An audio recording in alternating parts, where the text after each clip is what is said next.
नमस्कार दोस्तों, क्या आपने कभी यह महसूस किया है कि जब हम ईश्वर को पुकारते हैं तो वह सुनते तो हैं, लेकिन जवाब अक्सर हमारी समझ से परे होता है। क्या आप चाहते हैं कि ईश्वर से आपकी बात इतनी गहराई से जुड़े कि जैसे कोई अदृश्य डोरी सीधे आपके दिल से ईश्वर के हृदय तक जा पहुंचे? अगर हां, तो इस वीडियो को अंत तक जरूर देखिए। आज हम एक ऐसे रहस्य को जानने जा रहे हैं जो आपके जीवन में चमत्कारी बदलाव ला सकता है। यह सिर्फ प्रार्थना नहीं होगी, यह होगी एक वास्तविक संवाद जहां आपके शब्द ब्रह्मांड के सबसे उच्चतम स्रोत तक पहुंचेंगे। लेकिन वीडियो में आगे बढ़ने से पहले आपसे एक छोटी सी विनती है। अगर इस वीडियो की एक भी बात आपके जीवन में थोड़ा सा भी बदलाव लाए, अगर आपको लगे कि यह ज्ञान आपके लिए उपयोगी है, तो कृपया इसे लाइक करें, सब्सक्राइब करें और अपने प्रियजनों तक पहुंचाने के लिए शेयर जरूर करें। आपका एक लाइक और सब्सक्राइब हमारे लिए केवल एक क्लिक नहीं, बल्कि आपका आशीर्वाद है जो हमें और भी बेहतरीन ज्ञान आपके लिए लाने की प्रेरणा देगा। तो चलिए, बिना समय गंवाए इस रहस्यमयी यात्रा को शुरू करते हैं। कल्पना कीजिए, एक ऐसी रात जब आसमान बिल्कुल शांत हो, तारे धीरे धीरे चमक रहे हों और आप खुले आकाश के नीचे बैठकर अपनी आंखें बंद कर लें। कोई शब्द नहीं, कोई शोर नहीं, बस आपका दिल और ईश्वर। ऐसे मौन क्षणों में ही ईश्वर से संवाद का सबसे गहरा द्वार खुलता है। लेकिन क्या सच में ईश्वर हमारी बातें सुनते हैं? और यदि हां, तो क्या हम भी उन्हें सुन सकते हैं? इसका उत्तर खोजने के लिए हमें अपनी प्रार्थना की शक्ति को समझना होगा। प्रार्थना कोई मांग नहीं है, ना ही कोई याचना। सच्ची प्रार्थना तो प्रेम का वह कंपन है जो आपकी आत्मा से निकलता है और ईश्वर के चरणों तक पहुंचता है। जब आप भीतर से पूरी तरह निस्वार्थ होकर प्रेम से भरे हुए ईश्वर को पुकारते हैं, तो आपकी आवाज ब्रह्मांड के हर कोने में गूंज उठती है। यह कंपन आपकी चेतना को एक अलग स्तर तक उठा देता है, जहां शब्दों की आवश्यकता ही नहीं रहती, केवल भावनाएं बोलती हैं। अक्सर हम सोचते हैं कि प्रार्थना में बहुत सारी बातें कहनी चाहिए, लेकिन ईश्वर शब्दों से नहीं, आपके भावों से जुड़ते हैं। जितनी गहराई से आप अपने भावों को महसूस करते हैं, उतनी ही गहराई से ईश्वर का उत्तर आता है। इसलिए सच्ची प्रार्थना में शब्द कम और भाव अधिक होते हैं। जब आप अपनी प्रार्थना को केवल बोलने के लिए नहीं, बल्कि पूरी सच्चाई और प्रेम से करते हैं, तो वही क्षण एक जीवित सेतु बन जाता है आप और ईश्वर के बीच। अब प्रश्न उठता है कि उस जीवित सेतु तक पहुंचा कैसे जाए। इसके लिए सबसे पहला कदम है अपने भीतर मौन पैदा करना। हमारे विचारों का शोर हमें ईश्वर की आवाज सुनने से रोकता है। रोज कुछ समय के लिए अपनी आंखें बंद करके गहरी सांसें लें और पूरे ध्यान के साथ अपने अंदर झांकें। जैसे जैसे आप सांसों पर ध्यान केंद्रित करेंगे, धीरे धीरे आपका मन शांत होगा और एक अद्वितीय शांति का अनुभव होगा। यही वह मौन होगा जिसमें आप पहली बार ईश्वर की उपस्थिति का वास्तविक एहसास कर सकेंगे। दूसरा कदम है ईश्वर के प्रति संपूर्ण समर्पण। समर्पण का अर्थ यह नहीं कि आप हार मान लें, बल्कि यह कि आप अपना छोटा अहंकार छोड़कर स्वयं को उस असीम शक्ति के हवाले कर दें। जब आप कहेंगे, हे प्रभु, जो तू चाहे वही हो, तब आप अपने भीतर की सीमाओं को तोड़ते हैं और ईश्वर के अनंत प्रेम के प्रवाह में प्रवेश करते हैं। और तीसरा कदम, धन्यवाद देना। अक्सर हम प्रार्थना में मांगते हैं, लेकिन धन्यवाद देना भूल जाते हैं। जब आप धन्यवाद के साथ प्रार्थना करते हैं, तो आप एक उच्च ऊर्जा स्तर पर पहुंच जाते हैं। धन्यवाद एक ऐसा रहस्यमयी मंत्र है जो ईश्वर की उपस्थिति को तुरंत आपके आसपास सक्रिय कर देता है। लेकिन क्या इतना करना ही काफी है? नहीं, इसके बाद भी एक गुप्त रहस्य है जिसे जानना अनिवार्य है। वह है अपनी प्रार्थना में शुद्ध भावना को बनाए रखना। शुद्ध भावना का अर्थ है कि आप किसी भी स्वार्थ, डर या जल्दबाजी के बिना ईश्वर से संवाद करें। जब आप केवल प्रेम, श्रद्धा और आनंद से भरकर ईश्वर से जुड़ते हैं, तब आप वास्तव में ईश्वर को अनुभव करने लगते हैं। आपकी प्रार्थना अब केवल शब्दों तक सीमित नहीं रहती, वह स्वयं एक जीवंत शक्ति बन जाती है जो आपके चारों ओर एक दिव्य आभा बुनती है। और इस दिव्यता को स्थायी बनाने के लिए हमें एक विशेष प्रक्रिया अपनानी चाहिए।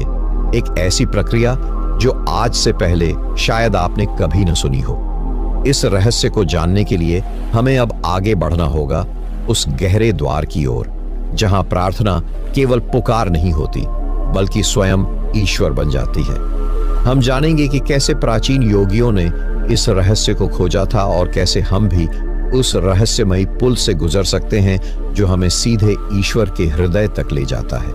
और जब हम उस हृदय की ओर बढ़ते हैं, जब भीतर का हर शोर शांत हो जाता है, तब मौन पूर्ण होता है और उसी पूर्ण मौन में भीतर से उठती है एक रहस्यमयी धुन।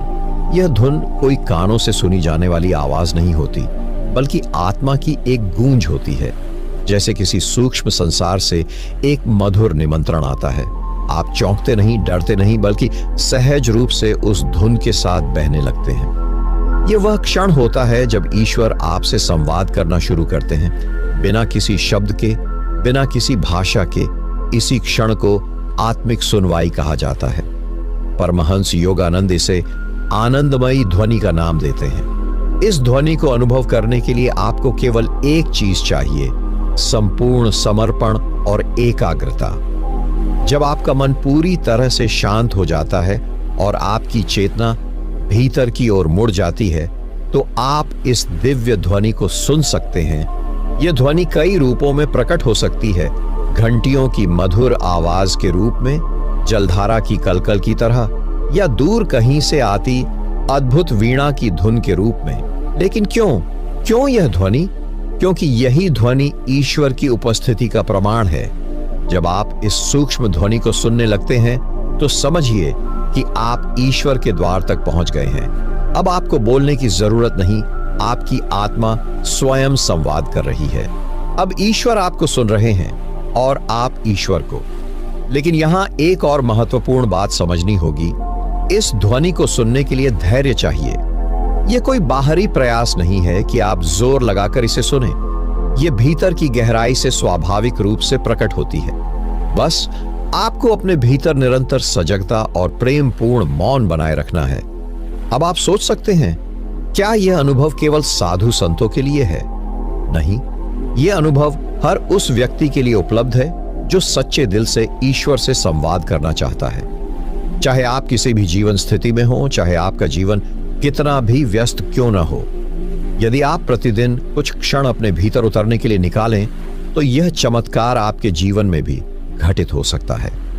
यहां एक गुप्त अभ्यास है जो परमहंस योगानंद ने सिखाया था। हर रात सोने से पहले अपने दिल में ईश्वर को एक मित्र की तरह बुलाइए। उनसे कहिए, मेरे प्रिय मित्र, आज मेरे साथ बैठिए, मेरी छोटी छोटी बातों को सुनिए। जब आप ईश्वर को एक मित्र मानकर पुकारते हैं तो आपके और उनके बीच की दूरी अपने आप समाप्त हो जाती है। धीरे धीरे आप महसूस करेंगे कि जब आप सोने की कोशिश कर रहे होते हैं, तभी एक हल्की धुन, एक प्यारा स्पंदन आपके भीतर से उठने लगता है। याद रखिए, संवाद का अर्थ है दो पक्षों का मिलन। यदि आप केवल बोलेंगे और सुनने का अवसर नहीं देंगे तो संवाद अधूरा रह जाएगा। इसलिए प्रार्थना के बाद कुछ क्षण मौन रहे, प्रतीक्षा करें, सुने। धीरे धीरे आपको एहसास होगा कि ईश्वर भी आपको जवाब दे रहे हैं, कभी ध्वनि के माध्यम से, कभी अंतः प्रेरणा के रूप में और कभी गहरे शांति के रूप में। जब यह शांति गहरी होती है तो आपका दिल धीरे धीरे भरने लगता है एक अनाम आनंद से। यह आनंद इस संसार के किसी सुख से तुलना नहीं कर सकता। यह आनंद ही है जो प्रमाणित करता है कि आपकी आत्मा ने ईश्वर को छू लिया है। लेकिन मित्रों, यही तो शुरुआत है। असली रहस्य तो अब खुलना शुरू होता है। इस आनंद को स्थायी कैसे बनाएं? कैसे यह संवाद केवल एक क्षण का न रह जाए बल्कि पूरे जीवन का हिस्सा बन जाए? इसके लिए एक और गहरा अभ्यास है जो हमें ईश्वर के साथ निरंतर जुड़े रहने की कला सिखाता है। और अब उसी यात्रा को आगे बढ़ाते हुए हम प्रवेश करेंगे उस विशेष प्रक्रिया में जिसे परमहंस योगानंद ने प्रेममयी एकाग्रता कहा है। यह प्रक्रिया न केवल ईश्वर से संवाद स्थापित करती है बल्कि आपकी पूरी चेतना को दिव्य ऊर्जा में स्नान कराती है। और फिर जब प्रेम और एकाग्रता का महासंगम होता है तो भीतर प्रकट होता है एक दिव्य प्रकाश। यह प्रकाश आपकी आंखों से नहीं बल्कि आपकी आत्मा से देखा जाता है। यह प्रकाश कोई साधारण रोशनी नहीं होती, यह वह ऊर्जा है जो पूरे ब्रह्मांड को संचालित करती है। जब आप इस दिव्य ज्योति का अनुभव करते हैं तो आपको एहसास होता है कि आप केवल एक शरीर नहीं हैं, आप शुद्ध चेतना हैं जो सदा से अस्तित्व में है। परमहंस योगानंद कहते हैं कि यह प्रकाश हमारे भीतर हमेशा मौजूद है, लेकिन हमारी अशांत और बिखरी हुई चेतना उसे देखने नहीं देती। जैसे गंदे पानी में डूबा सूरज का प्रतिबिंब धुंधला पड़ जाता है, वैसे ही बिखरे हुए मन में आत्मा का प्रकाश छिप जाता है। जब मन शांत हो जाता है, प्रेम में डूब जाता है, तब यह प्रकाश स्वयं को प्रकट करता है। अब आप सोचिए, जब कोई व्यक्ति पहली बार इस दिव्य प्रकाश का दर्शन करता है तो उसके भीतर क्या घटित होता होगा। वह व्यक्ति जान जाता है कि ईश्वर केवल कोई विचार नहीं है, कोई धारणा नहीं है, बल्कि एक जीवंत अनुभव है। ईश्वर का प्रकाश आपके पूरे अस्तित्व को बदल देता है। उस पल आप जान जाते हैं कि जीवन केवल दुख सुख का खेल नहीं है, बल्कि एक महान यात्रा है, आत्मा से परमात्मा तक की यात्रा। इस अनुभव को स्थायी बनाने के लिए एक रहस्यमयी विधि परमहंस योगानंद ने बताई थी, हृदय केंद्रित ध्यान। इस ध्यान में हम अपने संपूर्ण प्रेम को हृदय क्षेत्र में संजोते हैं और उसे ईश्वर के चरणों में अर्पित करते हैं। कल्पना कीजिए कि आपके दिल में एक सुंदर कमल है जो धीरे धीरे खिल रहा है और उसकी हर एक पंखुड़ी से प्रेम की सुवास निकल रही है। यह प्रेम सीधा ईश्वर तक पहुंचता है, लेकिन यह सब केवल कल्पना नहीं है। जब आप इस भावना में सच्चे होते हैं तो वास्तव में एक ऊर्जामय कंपन उत्पन्न होता है जो धीरे धीरे आपकी चेतना को ऊंचे आयामों में ले जाता है। आपको महसूस होता है कि आप अब अकेले नहीं हैं, कोई अदृश्य उपस्थिति हमेशा आपके साथ है। यह उपस्थिति आपको मार्गदर्शन करती है, आपकी रक्षा करती है और सबसे बढ़कर आपको प्रेम करती है। अब सवाल आता है, इस दिव्य अनुभव को पाना तो अद्भुत है, लेकिन इसे रोजमर्रा की भागदौड़ भरी जिंदगी में कैसे जीवित रखें? ध्यान का समय तो अलग होता है, लेकिन जब हम बाजार में हो, दफ्तर में हो या किसी संघर्ष में हो, तब इस अनुभूति को कैसे बचाए रखें? यही असली साधना है। परमहंस योगानंद ने कहा था, ईश्वर को केवल एक ध्यान कक्ष में मत बंद करो, हर क्षण हर सांस में उन्हें याद करो। उन्होंने एक सरल लेकिन गहरा अभ्यास बताया था। सांसों के साथ ईश्वर को पुकारना। हर श्वास के साथ चुपचाप भीतर से कहो, मैं तेरा हूं। हर सांस के साथ भीतर से अनुभव करो, तू मेरा है। यह अभ्यास दिखने में सरल है, लेकिन इसका प्रभाव गहरा है। धीरे धीरे यह आपको उस स्थिति में ले जाता है जहां आपका पूरा जीवन एक चलती फिरती प्रार्थना बन जाता है। फिर आप चाहे कहीं भी हो, जो भी कर रहे हो, भीतर हमेशा ईश्वर का मधुर स्पंदन बना रहता है। यही वह अवस्था है जहां संवाद स्थायी हो जाता है। अब आपको विशेष समय निकालने की आवश्यकता नहीं, हर क्षण ईश्वर के साथ संवाद का अवसर बन जाता है। हर सांस, हर दृष्टि, हर विचार, सब कुछ प्रेममय प्रार्थना बन जाता है। लेकिन इस गहन संवाद में एक और रहस्य छिपा है, वह रहस्य जो आपके भीतर ईश्वर की उपस्थिति को और भी प्रकट कर सकता है। वह रहस्य क्या है? आइए अब आगे बढ़ते हैं उस गुप्त उपाय की ओर, जिसे ईश्वर को जीवंत मित्र बनाने की कला कहा जाता है। यह कला न केवल ध्यान में, बल्कि जीवन के हर क्षेत्र में चमत्कार लाती है। जब ईश्वर आपके साथ चलते हैं तो हर रास्ता फूलों से भर जाता है। और यह कोई कविता नहीं है, यह एक जीवित सच्चाई है। लेकिन कैसे? ईश्वर को जीवित मित्र बनाने की कला साधना की ऊंचाई है, और परमहंस योगानंद ने इसे बहुत सहज शब्दों में समझाया था। उन्होंने कहा था, जैसे एक बच्चा अपनी मां से लगातार बात करता है, हंसते हुए, रोते हुए, हर बात साझा करते हुए, वैसे ही तुम ईश्वर से बात करो। इसे हृदय का संवाद कहते हैं। इसमें किसी विशेष भाषा, किसी विशेष विधि की आवश्यकता नहीं है, बस तुम्हारा प्रेम और विश्वास चाहिए। अब कल्पना करो, सुबह उठते ही आंखें खुली और तुमने मुस्कुराते हुए कहा, प्रभु आज का दिन तुम्हारे साथ जीना है। रास्ते में चलते हुए मन में कोई चिंता आई तो भीतर से कहा, यह समस्या भी तेरी है प्रभु, मैं तो बस तेरा बच्चा हूं। भोजन करते हुए धन्यवाद देते हुए बोले, ईश्वर तेरी कृपा है कि आज भी भोजन मिला। यह तरीका साधना को एक खेल बना देता है। कोई बोझ नहीं, कोई संघर्ष नहीं, बस एक प्रेम पूर्ण संवाद। और धीरे धीरे यह संवाद तुम्हारे अस्तित्व का हिस्सा बन जाता है। तब ईश्वर कोई दूरस्थ शक्ति नहीं रहते, बल्कि तुम्हारे सबसे घनिष्ठ मित्र बन जाते हैं। तुम जान जाते हो कि तुम कभी अकेले नहीं थे, न अब हो, न आगे कभी रहोगे। लेकिन मित्रता में केवल बातें नहीं होती, सच्चा मित्र तुम्हें जवाब भी देता है।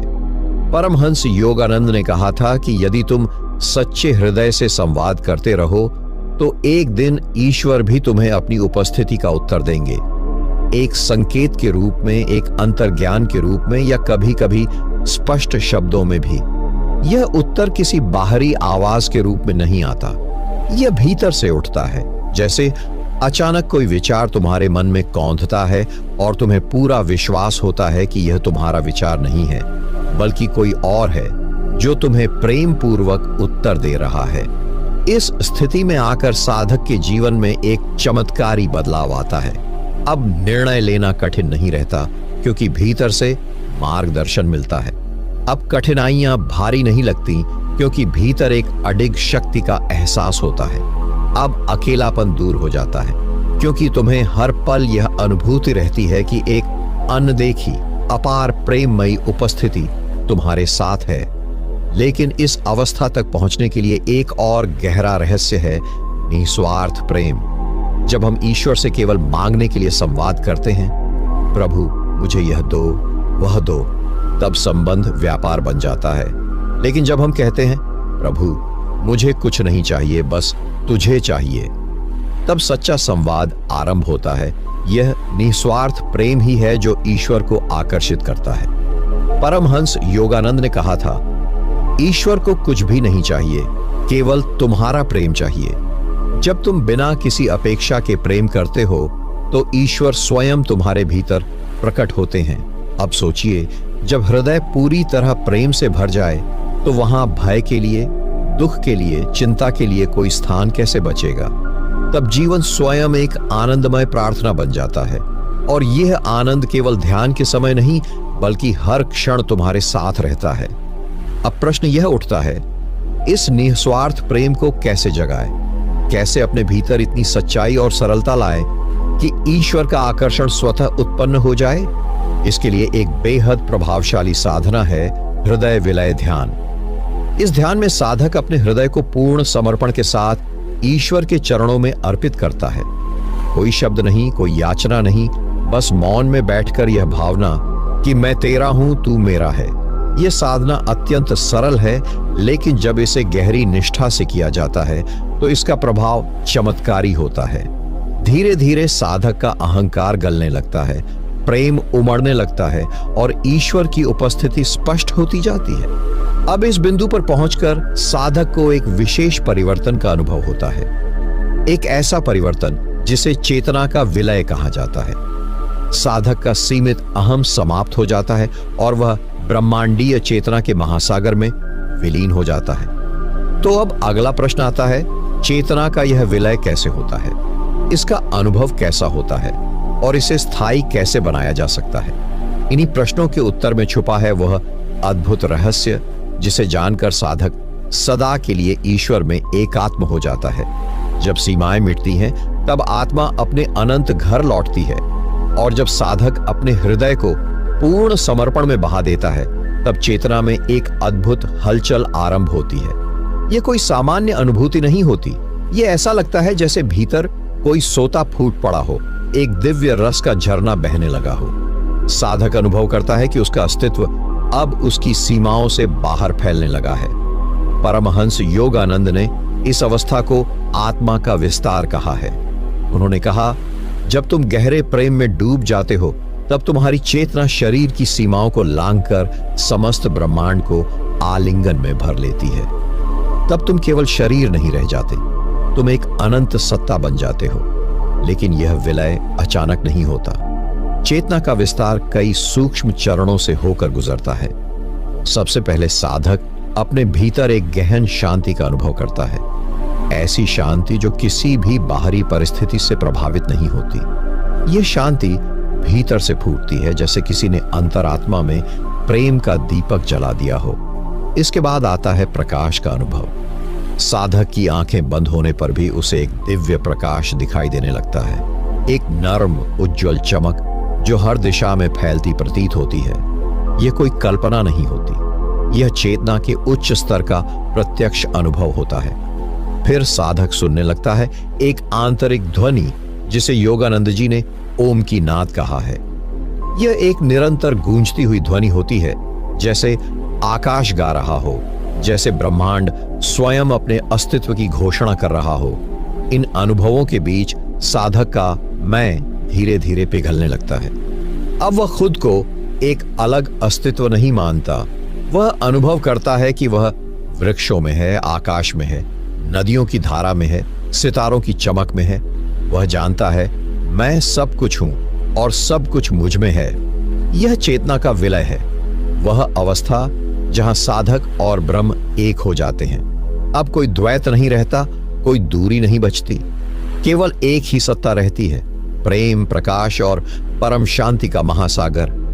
लेकिन यहां भी एक रहस्य है, चेतना का यह विलय स्थायी नहीं होता यदि साधक अपने साधन पट पर स्थिर नहीं रहता। यदि साधक पुनः अहंकार, भय या वासनाओं की ओर मुड़ता है तो यह विलय अस्थायी रह जाता है। इसलिए परमहंस योगानंद ने हमेशा इस बात पर बल दिया कि जब साधक चेतना के इस उच्चतम अनुभव को पाले तो उसे प्रतिदिन साधना द्वारा पोषित करता रहे, ताकि यह विलय स्थायी बन जाए, ताकि साधक केवल ध्यान के समय ही नहीं बल्कि जागते हुए, चलते फिरते, कार्य करते हुए भी इस एकत्व को अनुभव कर सके। अब प्रश्न उठता है, इस विलय को स्थायी कैसे किया जाए? साधना के कौन से विशेष अभ्यास हैं जो साधक को इस स्थिति में स्थिर कर सकते हैं? यहां पर प्रवेश होता है एक अद्भुत साधना का, स्मरण साधना, कांस्टेंट रिमेम्बरेंस। एक ऐसा अभ्यास जो साधक को हर क्षण ईश्वर में जागृत रखता है। जब साधक स्मरण साधना में प्रवेश करता है तब साधना केवल एक क्रिया नहीं रह जाती, वह स्वयं साधक का जीवन बन जाती है। स्मरण का अर्थ है हर क्षण, हर श्वास में ईश्वर को याद करना, चाहे बाहरी जीवन किसी भी प्रकार की गतिविधियों से भरा हो। परमहंस योगानंद ने स्मरण साधना को सबसे सरल लेकिन सबसे शक्तिशाली मार्ग कहा है। उन्होंने बताया कि प्रारंभ में साधक को जानबूझकर हर घंटे कुछ क्षण रुककर ईश्वर का नाम लेना चाहिए। फिर धीरे धीरे इस अभ्यास को इतना सहज बनाना चाहिए कि सांसों के साथ, विचारों के साथ, स्वयं जीवन के साथ ईश्वर का नाम बहने लगे। स्मरण कोई भारी तपस्या नहीं है, यह प्रेम का मधुर गीत है जो भीतर गुनगुनाता है। साधक चाहे कहीं भी हो, बाजार में, कार्यस्थल पर, यात्रा में, उसका हृदय निरंतर ईश्वर को पुकारता रहता है।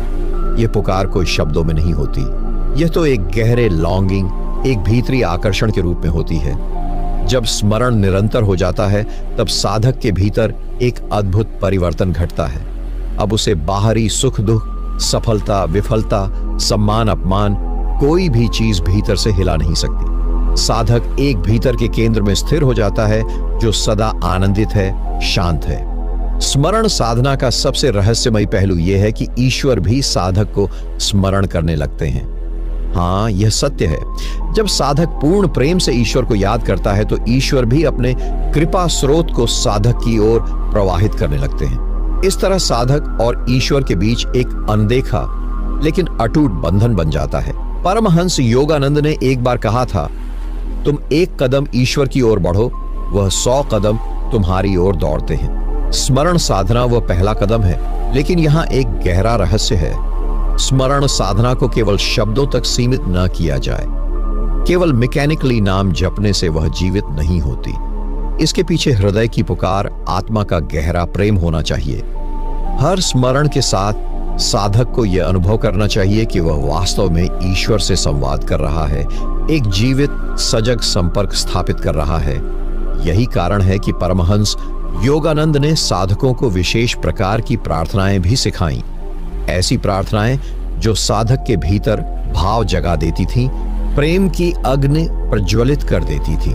अब प्रश्न यह उठता है, कौन सी प्रार्थना सबसे शक्तिशाली होती है? कौन सी प्रार्थना इतनी गहन होती है कि वह साधक के हृदय को भेद कर सीधी ईश्वर तक पहुंच जाती है। हे अनंत प्रेम के सागर, मुझे अपने हृदय में छुपा ले। जब साधक इस प्रार्थना को पूरे हृदय की गहराइयों से दोहराता है तो यह केवल शब्दों का उच्चारण नहीं रह जाता, यह एक आंतरिक पुकार बन जाती है, आत्मा की वह पुकार जो जन्म जन्मांतरों की दूरियों को मिटाकर सीधे परमात्मा तक पहुंचती है। परमहंस योगानंद कहते हैं कि इस तरह की प्रार्थनाएं केवल बोलने के लिए नहीं होती, इन्हें पूरी भावना, पूरे अस्तित्व के साथ जीना पड़ता है। जब आप इस प्रार्थना को करते हैं तो कल्पना करें कि आप सचमुच एक अनंत प्रेम के महासागर में डूब रहे हैं। आपके चारों ओर केवल शांति है, केवल आनंद है, केवल प्रेम है। इस भाव दशा में किया गया स्मरण साधना को कई गुना शक्तिशाली बना देता है। साधक को स्वयं में परिवर्तन अनुभव होने लगता है। वह देखता है कि नकारात्मक विचार अपने आप दूर हो रहे हैं। भय, चिंता, द्वेष, ये सब भावनाएं धीरे धीरे पिघलने लगती हैं। जैसे सूर्य की ऊष्मा में हिमपिंड पिघलता है, यही स्मरण साधना का चमत्कार है। यह साधक को भीतर से इतना विशुद्ध कर देती है कि ईश्वर का प्रकाश उसके भीतर स्वतः ही चमकने लगता है। कोई बाहरी प्रयास नहीं, कोई जबरदस्ती नहीं, केवल प्रेम और समर्पण की एक अंतहीन धारा। परंतु यहां साधक को एक बात का विशेष ध्यान रखना चाहिए, स्मरण साधना को कभी भी नीरस या यांत्रिक नहीं बनाना चाहिए। जैसे कोई प्रेमी अपने प्रियतम का नाम लेते समय हृदय की गहराइयों से भावनाएं व्यक्त करता है, उसी प्रकार साधक को हर स्मरण में हृदय का रस घोलना चाहिए। परमहंस योगानंद ने साधकों को यह भी सिखाया कि जब भी साधक का मन बिखरने लगे, जब भी उसे लगे कि उसका स्मरण केवल जुबान तक सीमित हो गया है, तो वह तुरंत रुक जाए, गहरी सांस ले और पुनः प्रेम भाव के साथ ईश्वर का नाम ले। इस छोटे से अभ्यास से साधक फिर से सही दिशा में लौट आता है। अब यहां एक और गहरा रहस्य छुपा है। साधक को स्मरण करते समय केवल ईश्वर के किसी एक नाम पर टिकना चाहिए। नाम बदलते रहने से साधना की ऊर्जा बिखर जाती है। इसलिए अपने भीतर पूछिए, आपको किस नाम से ईश्वर सबसे निकट महसूस होते हैं? क्या वह भगवान है, राम है, ईसा है, अल्लाह है, महादेव है या प्रभु? जिस नाम से हृदय सबसे अधिक स्पंदित होता है, उसी नाम को साधना का मूल बना लेना चाहिए। वही नाम साधक का आत्मिक मंत्र बन जाता है। यही कारण है कि कई महापुरुषों ने अपने जीवन में केवल एक ही नाम को साधा और उसी में ईश्वर का साक्षात्कार किया। उदाहरण के लिए संत रामदास ने केवल राम का नाम जपा, मीरा ने केवल गिरधर गोपाल का, कबीर ने राम और साहेब का। तो अब जब आपने अपने भीतर वह प्रियतम नाम खोज लिया, तो आपको केवल एक काम करना है। हर श्वास के साथ, हर हृदय धड़कन के साथ उसी नाम का स्मरण। जैसे जैसे साधक इस साधना में गहराई में उतरता है, एक अद्भुत रहस्य प्रकट होता है। साधक को लगता है कि अब वह स्मरण नहीं कर रहा, बल्कि स्वयं ईश्वर उसके भीतर स्मरण कर रहे हैं। साधक और ईश्वर के बीच का भेद मिटने लगता है। इसी गहन अनुभूति के साथ साधक प्रवेश करता है एक दिव्य अवस्था में, जिसे योगानंद ने प्रेम समाधि कहा है। एक ऐसी अवस्था जहां साधक का हृदय ईश्वर के प्रेम में पूर्णतः डूब जाता है। लेकिन इस अवस्था तक पहुंचने के लिए साधक को एक और रहस्य समझना होता है, जिसे जानने के बाद स्मरण साधना सहज हो जाती है और साधक का हृदय अपने आप प्रेम में डूबने लगता है। उसे बाहरी साधनों से खींचा नहीं जा सकता। परमहंस योगानंद ने कहा था कि ईश्वर की ओर प्रेम करने के लिए किसी कृत्रिम प्रयास की आवश्यकता नहीं है। जरूरत है तो केवल भीतर की बाधाओं को हटाने की। जब साधक मन में पलने वाली आशंकाओं, संदेहों और अपेक्षाओं को छोड़ देता है, तब प्रेम का स्रोत अपने आप प्रकट होता है। यह प्रेम न किसी शर्त पर आधारित होता है, न किसी इच्छा पर। यह प्रेम बस होता है, शुद्ध, निस्वार्थ और असीम। स्मरण साधना का सबसे सुंदर पहलू यही है कि जब साधक धीरे धीरे अपने भीतर के अवरोधों को पिघलाता है, तो उसे स्वयं ही अनुभव होने लगता है कि प्रेम कोई बाहरी वस्तु नहीं थी जिसे उसे खोजना था। वह तो सदैव भीतर था, बस आवरणों में छुपा हुआ। एक साधक की यात्रा का सबसे अद्भुत क्षण तब आता है जब उसे पहली बार यह एहसास होता है, मैं प्रेम का भिखारी नहीं हूं, मैं स्वयं प्रेम का भंडार हूं। और इस जागृति के साथ ही साधना में एक जादू सा परिवर्तन आ जाता है। अब स्मरण केवल एक अभ्यास नहीं रह जाता, ये एक उत्सव बन जाता है। हर श्वास, हर धड़कन में ईश्वर के प्रेम की झंकार बजने लगती है। साधक के भीतर एक मीठा आनंद फैलने लगता है, जैसे वसंत ऋतु में सुगंध से भरी बयार बहती है। परंतु इस प्रेम की निरंतरता को बनाए रखने के लिए साधक को सजग रहना पड़ता है। जब भी साधक देखे कि प्रेम भाव क्षीण हो रहा है या ध्यान यांत्रिक हो रहा है, तो उसे तुरंत रुककर अपने भीतर झांकना चाहिए। उससे पूछना चाहिए, क्या मैं फिर से किसी अपेक्षा या भय में फंस गया हूं? यदि हां, तो साधक को प्रेम पूर्वक बिना दोषारोपण के उन भावनाओं को पहचान कर छोड़ देना चाहिए। स्मरण का रहस्य यही है, बार बार भीतर लौटना, बार बार हृदय के द्वार खोलना, बार बार ईश्वर के प्रेम में डूब जाना। जैसे जैसे साधक इस निरंतरता में स्थिर होता है, उसकी साधना में एक गहन मौन स्थापित होने लगता है। यह मौन शब्दों के मौन से अलग है। यह एक जीवित मौन है, जिसमें सारा ब्रह्मांड एक अदृश्य संगीत में झूमता प्रतीत होता है। परमहंस योगानंद ने इस मौन को शाश्वत प्रेम का स्पंदन कहा। यह वही अवस्था है जब साधक को अनुभव होता है कि वह अकेला नहीं है, उसके भीतर कोई दिव्य शक्ति निरंतर संवाद कर रही है। यह संवाद शब्दों का नहीं होता, यह हृदय से हृदय का संवाद होता है। और यही साधक को एक और अत्यंत शक्तिशाली प्रार्थना सिखाई जाती है, हे प्रभु, तू मुझ में बोल, तू मुझ में सुन, तू मुझ में प्रेम कर, मैं तेरा माध्यम बनूं। जब साधक इस भावना के साथ जीने लगता है, तब उसका जीवन स्वयं एक जीवित प्रार्थना बन जाता है। उसकी आंखें देखकर लोग शांति अनुभव करने लगते हैं। उसके स्पर्श से लोगों को प्रेम का एहसास होने लगता है। उसके मौन से भी लोग प्रेरित होने लगते हैं। यह कोई साधारण उपलब्धि नहीं है, यह वह महान परिवर्तन है जो ईश्वर से जीवित संपर्क स्थापित करने के बाद स्वाभाविक रूप से होता है। साधक अब मांगने वाला नहीं रह जाता, वह देने वाला बन जाता है, प्रेम, शांति और आनंद का दाता। परंतु इस अवस्था तक पहुंचने के बाद भी साधक को एक और अंतिम सबसे बड़ा रहस्य जानना होता है, जो वर्षों की तपस्या के बाद ही स्पष्ट होता है। और वह यह कि ईश्वर से बात करना केवल किसी विशेष समय या मुद्रा का विषय नहीं है, वह एक निरंतर अवस्था है, एक सतत प्रवाह है, जिसमें जीवन का हर क्षण एक संवाद बन जाता है। परमहंस योगानंद ने कहा था, यदि तुम ईश्वर को केवल ध्यान में पाना चाहते हो, तो तुम उनसे आधा संपर्क खो देते हो। उन्हें दिन भर की गतिविधियों में पाना सीखो और तब तुम्हारा संपूर्ण जीवन ध्यान बन जाएगा। यह रहस्य तब खुलता है जब साधक यह समझता है कि ईश्वर कहीं दूर नहीं, बल्कि हर कर्म, हर भाव और हर क्षण में उपस्थित है। यह तब होता है जब साधक भोजन करते हुए, चलने में, बोलने में, यहां तक कि सांस लेने में भी ईश्वर से जुड़े रहने का अभ्यास करता है। यह अभ्यास साधारण प्रतीत होते हुए वास्तव में अत्यंत शक्तिशाली है। जब साधक अपने भीतर यह भावना जगाता है कि ईश्वर अब मेरे साथ हैं और इस भावना के साथ जीना शुरू करता है, तब धीरे धीरे उसका अवचेतन मन भी इस सत्य को स्वीकारने लगता है। अब कोई विशेष स्थान या समय नहीं चाहिए। साधक जब अकेला हो तब भी वह ईश्वर से बात करता है, जब वह दूसरों के बीच हो तब भी वह भीतर मौन में उनसे संवाद करता रहता है। यह वह अवस्था है जहां जीवन की हर क्रिया एक पूजा बन जाती है। कोई शब्द बोले बिना भी उसका हृदय निरंतर गाता है, हे प्रभु, तू ही मेरा साथी है, तू ही मेरा प्रेम है, तू ही मेरा जीवन है। अब ईश्वर से बात करना केवल प्रार्थना तक सीमित नहीं रह जाता, यह एक जीवंत अनुभव बन जाता है। साधक को अनुभव होता है कि उसकी हर बात, हर प्रश्न, हर चिंता बिना बोले ही सुनी जा रही है। और फिर एक चमत्कार घटता है।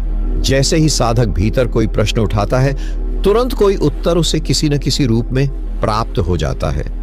कभी कोई अजनबी व्यक्ति उसे वह बात कह देता है जो वह सुनना चाहता था। कभी कोई पुस्तक का पन्ना अचानक खुलता है और वही उत्तर सामने आ जाता है।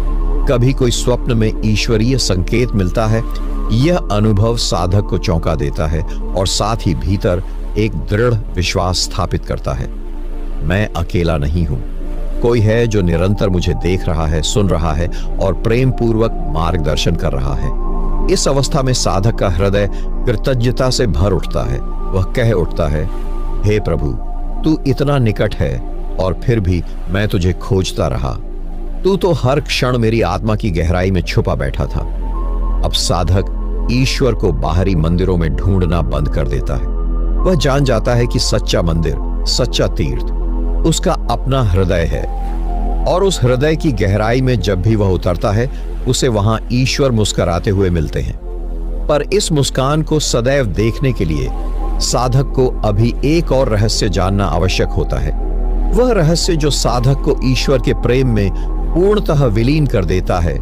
जिस क्षण साधक यह जान जाता है कि ईश्वर सदा उसके साथ है, उसके हृदय में एक गहन जिज्ञासा जन्म लेती है।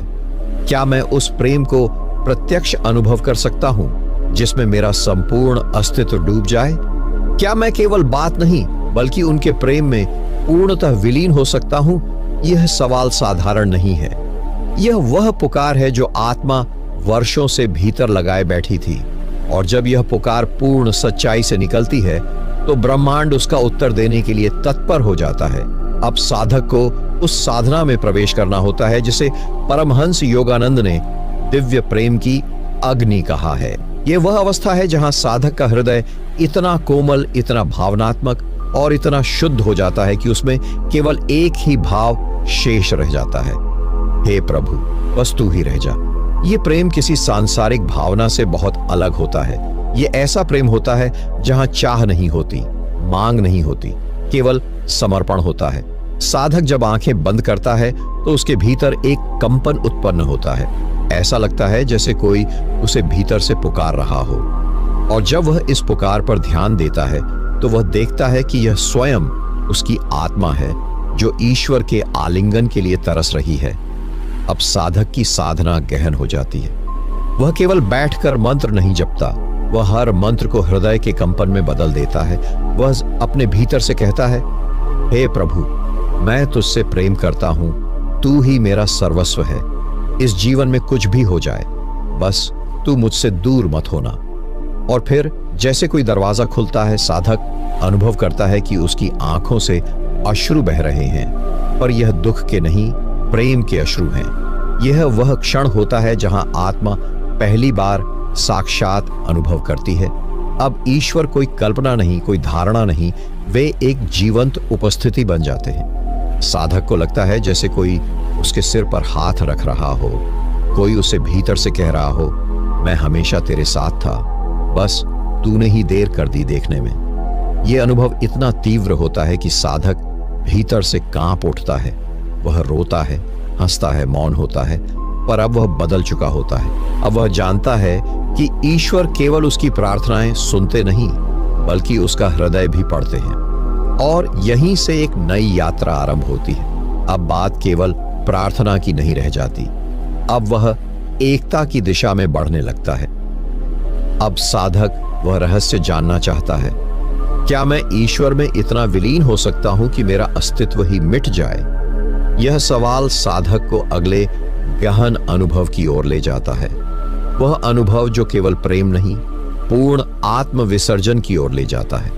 जब साधक प्रेम की उस गहराई में उतर चुका होता है जहां उसकी आंखें नम और हृदय विलीन हो जाता है, तब भीतर एक अद्भुत मौन उतरता है। यह मौन बाहर की शांति नहीं, यह भीतर की वह शांत सत्ता है जहां मैं और तू का भेद धीरे धीरे मिटने लगता है। अब वह केवल प्रार्थना नहीं करता, वह स्वयं प्रार्थना बन जाता है। उसके सांसों में, उसकी धड़कनों में, उसके विचारों में एक ही लय गूंजती है, मैं तुझ में लीन होना चाहता हूं। यह वह अवस्था है जिसे Yogananda ji lost self in the divine कहते हैं, जहां साधक अपने व्यक्तित्व की सीमाओं को छोड़कर पूर्णतः ईश्वर की सत्ता में प्रवेश करना चाहता है। यह आसान नहीं होता, क्योंकि यह सब कुछ छोड़ देने की प्रक्रिया है। अपना नाम, अपनी पहचान, अपने विचार, यहां तक कि यह भावना भी कि मैं कोई हूं। अब साधक धीरे धीरे एक अद्भुत प्रयोग करता है। वह भीतर बैठकर स्वयं से पूछता है, मैं कौन हूं? और फिर वह हर उत्तर को एक एक करके गिराता है। वह कहता है, मैं शरीर नहीं हूं, क्योंकि यह नश्वर है। मैं मन नहीं हूं क्योंकि यह भ्रमित है। मैं भावनाएं नहीं हूं क्योंकि यह बदलती रहती हैं। फिर जो बचता है वह है चेतना, एक ऐसा शुद्ध मौन, न प्रकाश, न अंधकार, न गति, न जड़ता, एक स्थिर फिर भी जीवंत अनुभूति। यहां कोई शब्द नहीं काम करता, यहां केवल अनुभव होता है। अब साधक कुछ नहीं करता, वह बस बैठता है एकदम शांत। वह ना मंत्र जपता है, ना किसी कल्पना में डूबता है, वह केवल होता है और तभी जैसे आकाश खुल जाता है। एक ऐसा प्रकाश प्रकट होता है जो आंखों से नहीं दिखता, एक ऐसी उपस्थिति जो शब्दों में नहीं आती, और वह जानता है यह वही है जिसे वह वर्षों से पुकार रहा था। अब वह उसे देख नहीं रहा, वह उसे अनुभव कर रहा है। यह अनुभव आंखों के जरिए नहीं, बुद्धि के जरिए नहीं, यह अनुभव आत्मा के जरिए हो रहा है। उसे लगता है कि वह एक महासागर में गिर रहा है, लेकिन यह डरावना नहीं, यह सबसे सुखद गिरावट है, क्योंकि यह गिरावट नहीं, यह विलय है। अब साधक और ईश्वर अलग नहीं रह जाते, और जैसे ही यह एकता घटती है, एक गूढ़ सत्य प्रकट होता है। प्रार्थना का अंतिम लक्ष्य ईश्वर को बुलाना नहीं, स्वयं को मिटा देना है ताकि वही रह जाए। यह वह बिंदु है जहां साधक ना बोलता है, ना सुनता है, वह केवल मौन में ईश्वर को जी रहा होता है। अब साधक जानता है कि वह ईश्वर से बात कर रहा था नहीं, वह तो स्वयं ईश्वर की ही आवाज बन चुका है, और यहीं से वह तैयार होता है उस सबसे रहस्यमय अनुभव के लिए जहां आत्मा स्वयं ईश्वर से उत्तर पाना शुरू करती है। जब साधक मौन की उस गहराई में पहुंचता है जहां उसकी प्रार्थना शब्द रहित हो जाती है, तो वहां कुछ ऐसा घटता है जो केवल अनुभव किया जा सकता है, बताया नहीं जा सकता। उसके भीतर जैसे कोई अनकही ध्वनि गूंजने लगती है, न कोई उच्चारण, न कोई भाषा, फिर भी वह स्पष्ट होता है, जैसे किसी ने हृदय के मध्य में बोल दिया हो, तू अकेला नहीं है, मैं यही हूं। यह वह क्षण होता है जब ईश्वर पहली बार उत्तर देता है, पर यह उत्तर कानों से नहीं सुना जा सकता। यह भीतर की किसी और इंद्रिय से सुना जाता है, जिसे योगानंद जी आत्मिक श्रवण कहते हैं। इस आत्मिक श्रवण के लिए कोई प्रयास नहीं करना पड़ता, बल्कि हर प्रयास को छोड़ना पड़ता है। यह आवाज तब सुनाई देती है जब साधक पूरी तरह शांत हो जाता है, मन भी, भावना भी, विचार भी। तब हृदय के भीतर से कोई मीठी कंपन उठती है, जैसे परमात्मा कह रहा हो, मैं तेरे हर श्वास में हूं। साधक उस कंपन को सुनता है और उसका शरीर कंपित हो उठता है, ना डर से, ना उत्तेजना से, बल्कि एक ऐसे दिव्य स्पर्श से जो उसे पहली बार यह महसूस कराता है कि उसकी आत्मा अकेली नहीं, यह सृष्टि का केंद्र है। ईश्वर की आवाज आकाशवाणी जैसी नहीं होती, यह कभी कभी एक विचार की तरह आती है, कभी एक आहट की तरह, कभी एक नर्म सी धुन के रूप में, और कभी कभी तो वह केवल मौन में अपनी उपस्थिति से साधक को छू जाता है।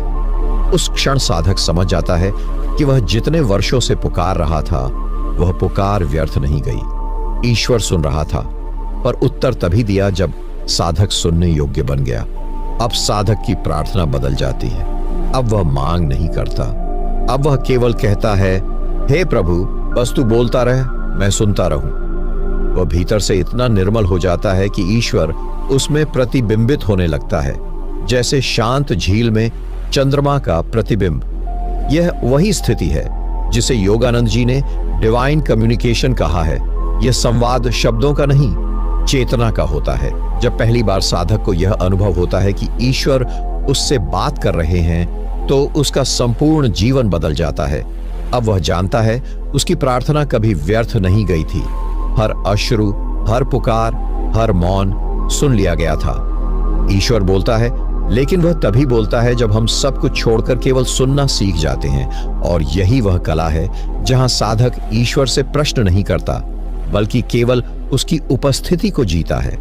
अब वह हर क्षण यही अनुभव करता है, ईश्वर मुझसे बोल रहे हैं और मैं मौन में उन्हें सुन रहा हूं। और यहीं से अगली अवस्था प्रारंभ होती है, जहां साधक न केवल ईश्वर को सुनता है, बल्कि उसके निर्देशों के अनुसार अपने जीवन को ढालना शुरू करता है। जब ईश्वर की आवाज भीतर गूंजने लगती है, तो साधक का मन पहले की तरह नहीं रह जाता।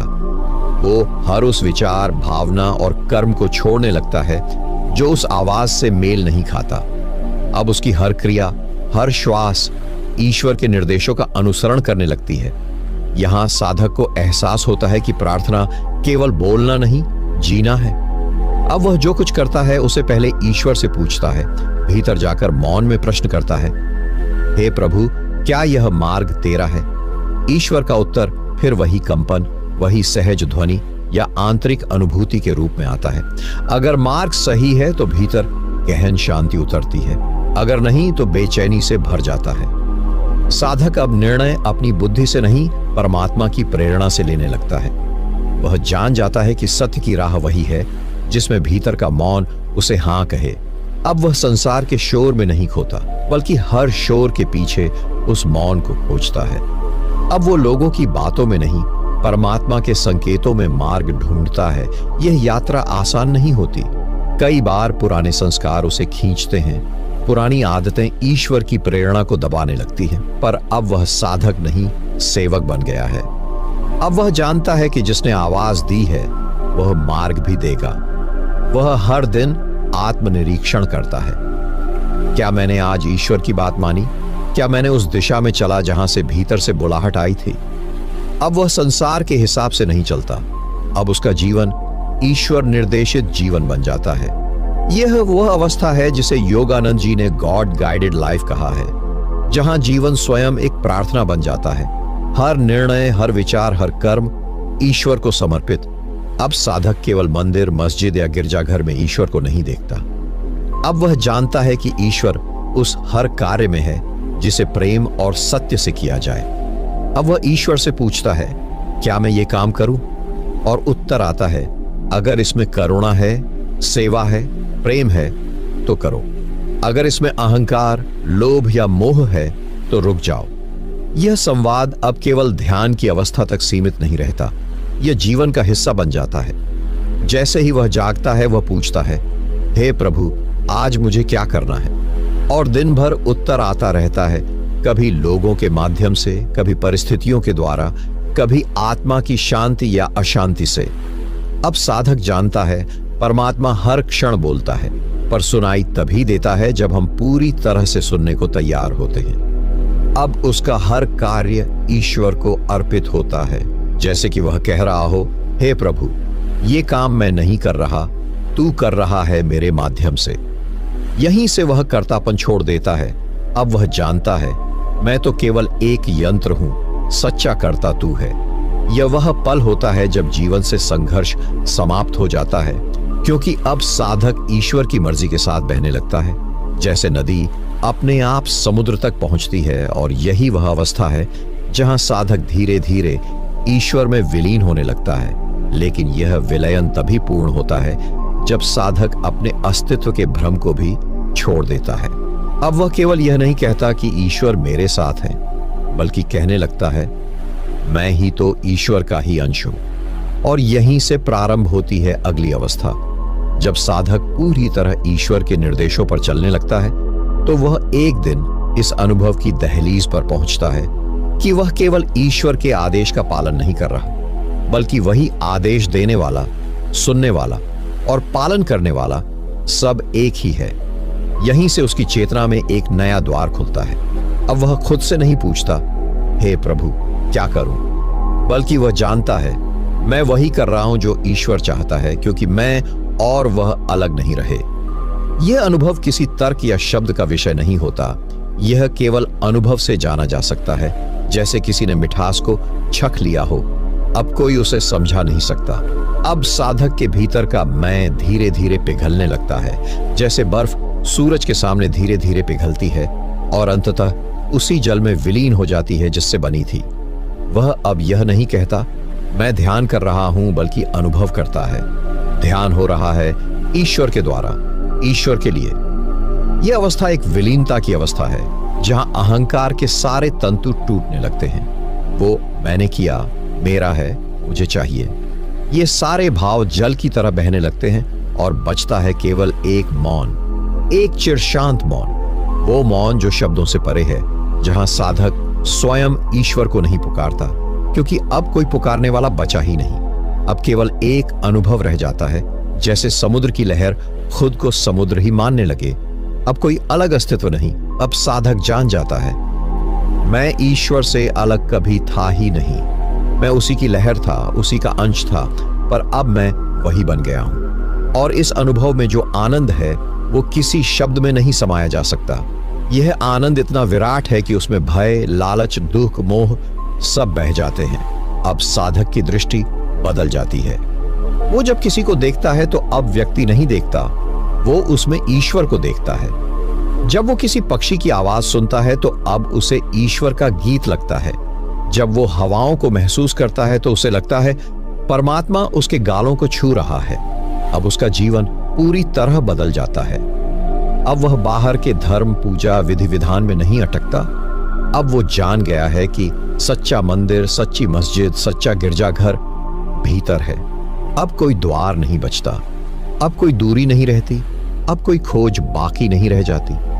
साधक अब केवल अनुभव करता है, मैं वही हूं जिसे मैं खोज रहा था। और यह अनुभव इतना गहरा है कि वह चाहे मौन में रहे या शब्दों में बोले, हर बार वही अनुभूति छलकती है। यहीं पर वह ध्यान की अंतिम गहराई की ओर बढ़ता है, जहां स्वयं मिट जाता है और पूर्णता शेष रह जाती है। और यह पूर्णता ही हमें अगले रहस्य की ओर ले जाती है, जहां साधक परमात्मा के आनंद में विलीन होकर संसार को प्रेम से देखना शुरू करता है। अब जब साधक के भीतर से मैं का मिटना शुरू हो गया और उसके स्थान पर केवल मौन और एकत्व का अनुभव रह गया, तो धीरे धीरे उसका संपूर्ण जीवन ईश्वरमय होने लगता है। अब वो केवल ध्यान में नहीं बैठता, अब उसका प्रत्येक क्षण, हर कार्य, हर सांस एक ध्यान बन जाती है। उसके भीतर एक ऐसी दिव्य स्थिति जन्म लेती है जिसे परमानंद कहा गया है। यह कोई हंसी खुशी की सतही बात नहीं है, यह वह स्थायी प्रसन्नता है जो संसार के दुख सुख से परे होती है। अब कोई घटना बाहर से आकर उसे विचलित नहीं कर सकती, क्योंकि उसकी जड़ें अब भीतर तक पहुंच चुकी होती हैं। अब जब वह किसी को देखता है तो उसमें केवल शरीर या व्यवहार नहीं देखता, वह उस प्राणी के पीछे छुपे हुए ईश्वर को देखता है। वह जानता है कि हर आत्मा उसी अनंत ज्योति की एक किरण है, इसलिए अब उसके भीतर करुणा, दया और प्रेम स्वतः बहते हैं। अब वह प्रेम करना सीखता है, बिना कारण, बिना शर्त। उसका प्रेम किसी व्यक्ति, धर्म, जाति या रिश्ते से बंधा नहीं होता। वह अब अपने शत्रु तक को उसी प्रेम से देखता है जिससे वह ईश्वर को देखता है। जब कोई उसे दुख पहुंचाता है तो वह क्रोधित नहीं होता, क्योंकि वह जानता है कि दूसरा मुझे क्या दुख देगा जब मैं ही अब रहा नहीं। यहां से साधक का जीवन अब सेवा में बदलता है। वह अपने लिए नहीं बल्कि पूरे संसार के लिए जीने लगता है। उसे अब किसी की मुस्कान में ईश्वर दिखाई देता है, किसी की आंख के आंसू में परमात्मा की पुकार सुनाई देती है। अब वह केवल साधक नहीं बल्कि एक माध्यम बन जाता है ईश्वर की कृपा, प्रेम और ऊर्जा को इस संसार में बांटने का। उसके शब्द अब किसी को चोट नहीं पहुंचाते, बल्कि किसी घायल आत्मा पर मरहम बनकर गिरते हैं। उसका मौन भी अब कोई खालीपन नहीं बल्कि परमात्मा का स्पर्श बन जाता है। वह जब किसी पेड़ को देखता है तो उसमें हरियाली से अधिक सृजनकर्ता की उपस्थिति महसूस करता है। जब वह बच्चों को हंसते देखता है तो उसमें उसे ईश्वर की चंचलता दिखाई देती है। वह अब संसार से भागता नहीं बल्कि संसार में रहते हुए भी संसार से परे हो जाता है। उसकी चाल में अब कोई अहंकार नहीं, उसकी दृष्टि में अब कोई स्वार्थ नहीं, उसकी सांसों में अब केवल एक नाम बसता है, ईश्वर। यह अवस्था ही वह है जिसे संत लोग जीवन मुक्ति कहते हैं, जहां शरीर चलता है, विचार आते जाते हैं, भावनाएं बहती हैं, पर भीतर एक शाश्वत मौन है जिसमें कोई परिवर्तन नहीं आता। अब उसे ना मृत्यु का भय है, न जीवन की कोई लालसा। अब वह हर पल को एक ईश्वरीय उपहार समझता है और उसी भाव से जीता है। इस स्थिति में पहुंचकर ही वह सच्चा प्रार्थक बनता है, जिसकी हर सांस, हर धड़कन, हर मौन एक प्रार्थना बन जाती है। अब जब साधक के भीतर शब्दों का उपयोग समाप्त हो जाता है, तब वह मौन को अपनी सबसे सशक्त प्रार्थना मानता है। यह वह स्थिति है जहां शब्द अपनी सीमा पार कर चुके होते हैं और अब केवल हृदय की गहराई में उत्पन्न होने वाली चुप ही उसका सबसे बड़ा संदेश बन जाती है। वह जानता है कि जब शब्द नहीं रहते तो आत्मा की आवाज सबसे स्पष्ट सुनाई देती है। मौन में प्रवेश करते ही वह अपनी आत्मा को महसूस करने लगता है। उसके भीतर की आत्मा जो अनंत है, जो परमात्मा से जुड़ी हुई है। वह जानता है कि इस संसार के सभी शब्द कभी भी उस महान सृजन के रहस्यों को पूर्ण रूप से व्यक्त नहीं कर सकते। इसलिए वह मौन के माध्यम से अपने हृदय की गहराई से ईश्वर से संवाद करता है। यह संवाद कभी शब्दों में नहीं बन सकता, क्योंकि यह उस दिव्य प्रेम का अनुभव है जो अनकहा रहता है पर पूरी तरह से महसूस किया जाता है। वह जब भी ईश्वर से बात करता है, वह आत्मा की गहराई से मौन और समर्पण के साथ अपने भीतर के शांति के स्रोत से संवाद करता है। यह संवाद अब बाहरी दुनिया से नहीं, बल्कि अपनी आंतरिक दिव्यता से होता है। यहां अब उसका कोई सवाल नहीं होता, क्योंकि वह जान चुका होता है कि ईश्वर से कोई सवाल करने की जरूरत नहीं है, क्योंकि हर उत्तर भीतर ही मौजूद है। अब वह केवल अपने हृदय के दरवाजे को खोलता है और परमात्मा की उपस्थिति को महसूस करता है। वह हर क्षण में यह समझता है कि ईश्वर केवल उसकी प्रार्थनाओं में नहीं है, वह उसकी सांसों, उसकी धड़कनों, उसके आंतरिक मौन में है। जब वह गहरी शांति में बैठता है तो उसे इस संसार की हर वस्तु में ईश्वर की उपस्थिति का एहसास होने लगता है। वह समझता है कि आत्मा से ईश्वर से संवाद आत्मा की गहरी शांति का ही एक रूप है। यह वह अवस्था है जहां साधक किसी परिणाम की उम्मीद के बिना बस अपनी दिव्यता को महसूस करता है। वह अब किसी बाहरी उद्देश्य के लिए ईश्वर से संवाद नहीं करता। अब उसका प्रत्येक विचार, हर सांस और हर आंतरिक भाव सिर्फ प्रेम और समर्पण में बदल जाते हैं। साधक जब मौन में रहता है तो वह हर पल को ईश्वर के साथ बिताता है। यह उसे स्वर्ग का अनुभव कराता है। अब वह बाहर से कोई संकेत नहीं खोजता, क्योंकि उसे अंदर ही वह सारा संकेत मिल जाता है जो वह ढूंढ रहा था। अब उसे अपने भीतर के अदृश्य स्रोत से सभी उत्तर मिल जाते हैं। यह अवस्था केवल शांति की नहीं, बल्कि पूर्ण संतोष की है। अब वह पूरी तरह से जानता है कि वह कोई और नहीं, बल्कि वह स्वयं परमात्मा का अंश है। उसका हृदय अब उस दिव्य प्रेम से भर जाता है जो कभी समाप्त नहीं होता। वह हर परिस्थिति में ईश्वर को महसूस करता है, हर स्थिति में उसे देखता है और उसे पूरी तरह से समर्पित हो जाता है। इस स्थिति में वह अब बिना किसी शर्त के सिर्फ ईश्वर के प्रति श्रद्धा और प्रेम में डूब जाता है। उसका कोई भय नहीं रहता, कोई आशंका नहीं होती, क्योंकि वह जानता है कि ईश्वर उसके साथ है। अब वह अपने भीतर के मौन में ही हर संवाद को पाता है और वह अपने जीवन को एक दिव्य उपहार के रूप में देखता है। यह प्रार्थना का वह रूप है जो कोई शब्दों से नहीं, बल्कि समर्पण और आध्यात्मिक मौन से पूरा होता है। अब जब साधक मौन में स्थित हो चुका होता है तो उसकी प्रार्थना केवल भीतर तक सीमित नहीं रहती, वह उसके जीवन के प्रत्येक कर्म में उतरने लगती है। अब उसके विचार, शब्द और कार्य तीनों ही एक साधना बन जाते हैं। वह जब किसी की सहायता करता है तो वह उसे एक सेवा नहीं, बल्कि ईश्वर के प्रति समर्पित एक प्रेम भरी प्रार्थना समझता है। अब उसके लिए हर मनुष्य में ईश्वर के दर्शन होते हैं।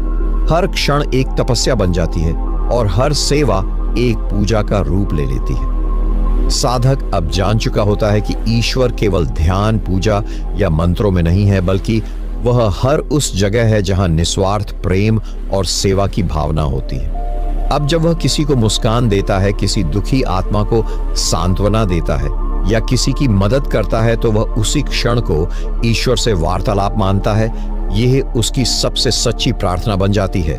वह अब जानता है कि प्रेम ही सबसे सशक्त संवाद है जो आत्मा को परमात्मा से जोड़ता है। और यह प्रेम केवल शब्दों में नहीं, बल्कि कर्म में होना चाहिए, निश्चल, निस्वार्थ और बिना किसी अपेक्षा के। यही वह अवस्था होती है जहां साधक का संपूर्ण जीवन एक सतत प्रार्थना बन जाता है। अब वह किसी मंदिर या तीर्थ की खोज नहीं करता, क्योंकि वह जान गया होता है कि सच्चा तीर्थ किसी की पीड़ा को कम करने में है, सच्चा मंदिर किसी के आंसुओं को पोंछने में है और सच्चा ध्यान किसी के जीवन में रोशनी लाने में है। वह अपने जीवन को एक गूढ़ संदेश की तरह जीने लगता है, जिसमें हर क्रिया, हर संबंध, हर सांस और हर स्पर्श ईश्वर के प्रति प्रेम की अनुभूति बन जाती है। अब उसका जीवन एक चलती फिरती प्रार्थना है, जिसे शब्दों की जरूरत नहीं, बल्कि केवल भावों और कर्मों की आवश्यकता होती है। और जब वह ऐसा जीवन जीता है तो स्वयं ईश्वर उसके जीवन में उतर आते हैं। हर क्षण में, हर भावना में, हर मुस्कान में वह व्यक्ति अब ईश्वर से बात नहीं करता, बल्कि ईश्वर के रूप में जीना शुरू कर देता है। अब अगली अवस्था उससे भी ऊंची है, जहां साधक स्वयं को और अपनी पहचान को भी छोड़ देता है और शून्यता में प्रवेश करता है, जहां न मैं बचता है न तू, केवल मौन और अस्तित्व का दिव्य मिलन। जब साधक सब कुछ कर चुकता है, प्रार्थना, ध्यान, सेवा, समर्पण, तब भी उसके भीतर एक हल्की सी तरंग बाकी रह जाती है। यह तरंग है स्वयं की। यही मैं की अंतिम परत है, जो अब उसे ईश्वर से पूर्णतः एक होने से रोक रही होती है। इस अवस्था में साधक जान जाता है कि अब न कोई प्रयास शेष है, न कोई अभ्यास, अब केवल समर्पण शेष है। संपूर्ण अस्तित्व को छोड़ देना, स्वयं को भी छोड़ देना, यही अंतिम द्वार है ईश्वर से पूर्ण मिलन का। यहां साधक किसी साधना या प्रार्थना में नहीं बैठता, बल्कि एक गहन मौन में उतर जाता है। न तो वहां कोई विचार बचते हैं, न ही कोई इच्छा। साधक अब केवल होता है। उसका होना ही एक दिव्य उपस्थिति बन जाता है। जैसे किसी गुफा में सन्नाटा बोलता है, जैसे किसी नदी में बहाव ही संदेश बन जाता है। शून्यता का यह अनुभव अत्यंत अद्भुत होता है। पहली बार साधक समझ पाता है कि ईश्वर से बात करना केवल संवाद नहीं, बल्कि स्वयं का पूर्ण विसर्जन है। अब कोई शब्द नहीं बोले जाते, कोई भाव प्रकट नहीं होता और कोई अनुभव पकड़ में नहीं आता, क्योंकि अनुभव करने वाला भी अब मिट चुका होता है। यह अवस्था केवल शांति नहीं देती, बल्कि एक अनंत विराटता में विलीन कर देती है। यहाँ न आनंद है, न दुख, न प्रकाश है, न अंधकार, न समय है, न काल, केवल मौन है, जिसमें समस्त सृष्टि के उत्तर छिपे हैं। जब साधक इस शून्यता में प्रविष्ट होता है, तो उसे महसूस होता है कि उसने जीवन भर जिनसे बात करने की कोशिश की, वह ईश्वर तो पहले से ही उसके भीतर मौन रूप में उपस्थित था। वह ईश्वर किसी और लोक में नहीं था, वह तो उसी मौन में था जिससे वह भागता रहा, जिससे वह डरता रहा। और जब वह इस मौन को अपनाता है, तो वही मौन उसके भीतर बोलने लगता है। कोई दिव्य चेतना, कोई प्रकाश की अनुभूति, कोई अनकही भाषा, जो न आंखों से देखी जा सकती है, न कानों से सुनी जा सकती है, पर आत्मा उसे स्पष्ट सुनती है। अब साधक को न भगवान को पुकारना है, न उनसे कुछ मांगना है, क्योंकि अब वह जान चुका है कि जिसे वह खोज रहा था, वह सदा से उसके भीतर था। सिर्फ शून्य में प्रवेश की आवश्यकता थी। अब जो अगला अनुभव आने वाला है, वह उस शून्य से ऊपर का है, जहां साधक ईश्वर से बात नहीं करता, बल्कि स्वयं ईश्वर बनकर हर आत्मा से संवाद करता है। वहीं से अगली अनुभूति जुड़ती है।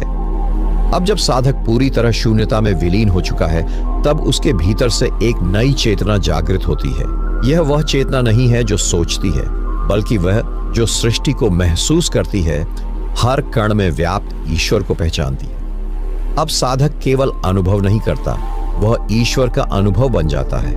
उसकी आंखों से देखने वाला अब साधक नहीं, स्वयं ईश्वर होता है। उसके शब्दों में केवल भाव नहीं, ब्रह्म की ध्वनि झलकने लगती है।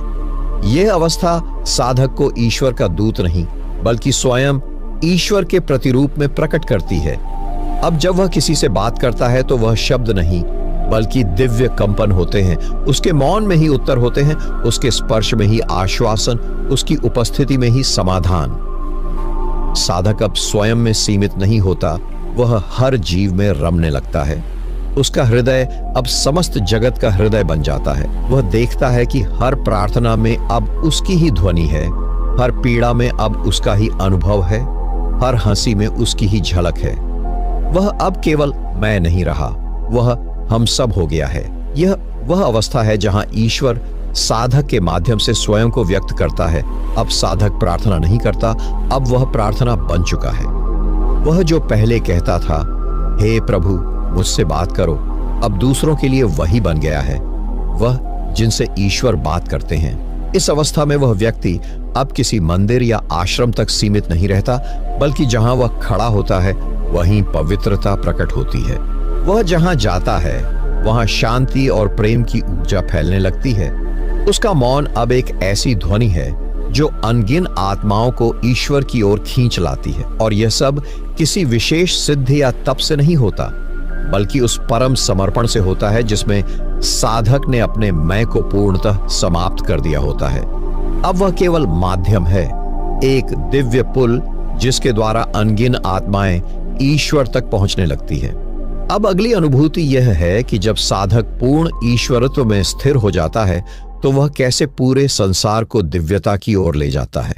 जब साधक पूर्ण ईश्वरत्व में स्थिर हो जाता है तो उसकी उपस्थिति केवल एक व्यक्ति की नहीं रहती, वह स्वयं एक शक्ति, एक ज्योति, एक मार्ग बन जाता है। अब वह संसार में रहते हुए भी संसार से परे होता है। उसकी दृष्टि में अब कोई शत्रु, कोई पराया, कोई भिन्न नहीं होता। हर चेहरा उसे अपना ही रूप लगता है, हर स्वर उसकी अपनी ही पुकार बन जाता है। अब वह कुछ कहे बिना भी हजारों आत्माओं को दिशा दे सकता है। उसकी एक मुस्कान से किसी का जीवन बदल सकता है। उसके मौन में वह मंत्र होता है जो आत्मा को ईश्वर से जोड़ देता है। ऐसे साधक को अब दुनिया महान नहीं, दिव्य कहती है, क्योंकि वह अपने भीतर वही आलोक लेकर आया है जो कभी मीरा, कबीर, नानक, बुद्ध या यीशु लेकर आए थे। पर वह कहता नहीं मैं पहुंचा हूं, वह बस अनुभवित करता है और दूसरों को अनुभव कराता है।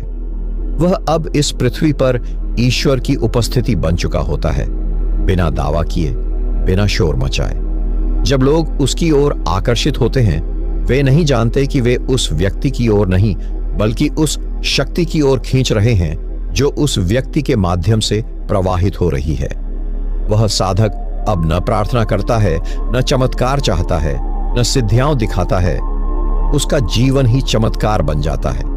वह जहां से चलता है वहां फूल खिल जाते हैं, वो फूल जो किसी बाग में नहीं बल्कि मनुष्यों के हृदय में होते हैं।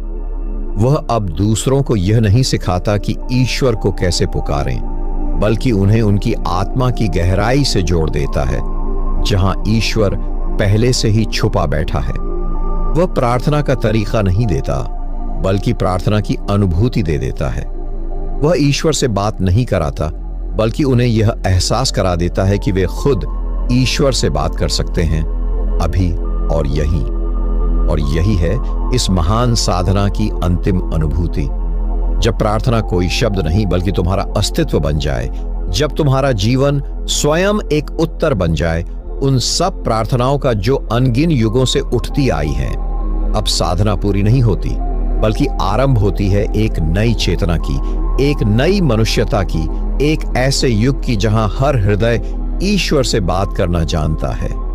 यहीं समाप्त होता है यह दिव्य मार्ग, ईश्वर से बात करने की अत्यंत शक्तिशाली प्रार्थना का रहस्य। धन्यवाद। जय गुरुदेव।